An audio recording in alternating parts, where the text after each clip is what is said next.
दोस्तों, मैं अपनी दीर्घ कविता दुर्योधन कब मिट पाया का 15वां भाग प्रस्तुत कर रहा हूँ। तो आइए शुरू करते हैं। इस दीर्घ कविता के पिछले भाग अर्थात 14वें भाग में दिखाया गया कि प्रतिशोध की भावना से ग्रस्त होकर अर्जुन द्वारा जयद्रथ का वध इस तरह से किया गया कि उसका सर धड़ से अलग होकर उसके तपस्वी पिता की गोद में जा गिरा और उसके तपस्या में लीन पिता का सर टुकड़ों में विभक्त हो गया।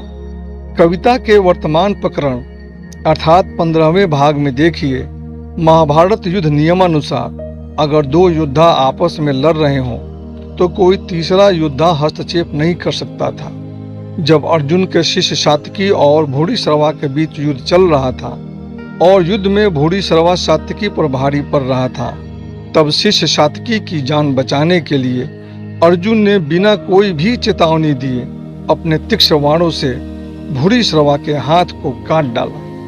तत्पश्चात सात्यकी ने भूरिश्रवा का सर अपने तलवार से काट डाला।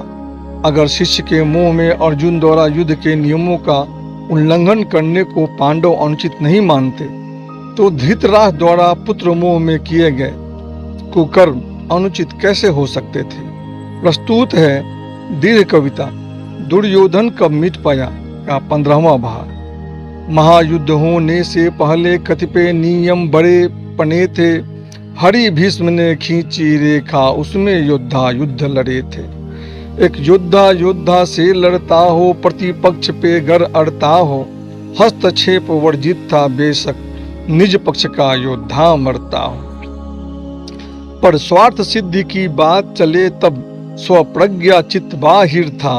निरपराध का वध करने में पार्थ निपुण जग जाहिर था। शाव्यसाची का शिष्य सात्यकी एक योद्धा से लड़ता था। भूरिश्रवा प्रतिपक्ष प्रहरता, उस पे हावी पड़ता था। भूरिश्रवा योद्धे विकट था, पार्थ शिष्य शीर्ष हरने को। दुर्भाग्य प्रती थी परिलक्षित थी, पार्थ शिष्य था मरने को। बिना चिताए उस योद्धक पर अर्जुन ने प्रहार किया। युद्ध में नियमान 4 बचे जो उसका सर्व संहार किया। रण के नियमों का उल्लंघन कर अर्जुन ने प्राण लिया। हाथ काट कर उद्भट का कैसा अनुचित दुष्काम किया। अर्जुन से दुष्कर्म फलाकर उभय हस्त से हस्त गवाकर बैठ गया था भू पर रण में एक हस्त योद्धा पछताता था नियमों का नाहक उसने सम्मान किया। पछतावा कुछ और बड़ा जब सात्यकी ने दुष्काम किया। जो कुछ बचा हुआ अर्जुन से वो दुष्कर्म रचाया था।